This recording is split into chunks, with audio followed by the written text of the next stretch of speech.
तुम्हा सर्वांना नवरात्रीच्या खूप मनापासून शुभेच्छा। अखंड दिवा लावण्यासाठी मी मार्केटमधून छान असा मोठा पितळेचा दिवा विकत आणला, जो काचवाला आहे।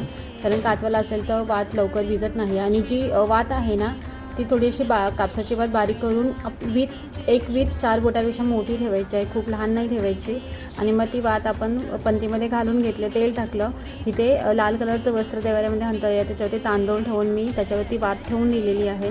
त्याच्या भोवताली मस्त असे फुलांची रांगोळी काढून घेतली आहे, मस्त अशी फुलं अंतरलेत। त्यानंतर दिवा आहे तो प्रज्वलित केला आहे मी आणि त्याच्यावरून मग ग्लास ठेवली आणि त्याचं जे झाकण होतं ते पण ठेवून दिलं आणि मग त्याला मी हळदी आणि कुंकू लावून घेतलं दिव्याला। तर असा मी दिवा प्रज्वलित केला। काल मी पहिल्यांदा केला, ह्याच्या आधी मी दिवा कधी असं म्हणजे अखंड दिवा नव्हता लावला, काल पहिल्यांदाच लावला यावर्षी। तर तुमच्याकडे पण अखंड दिवा लावतात का आणि तुमची पद्धत काय आहे मला कमेंट करून सांगा आणि काही चुकलं असेल तरी मला आवर्जून सांगायला विसरू नका।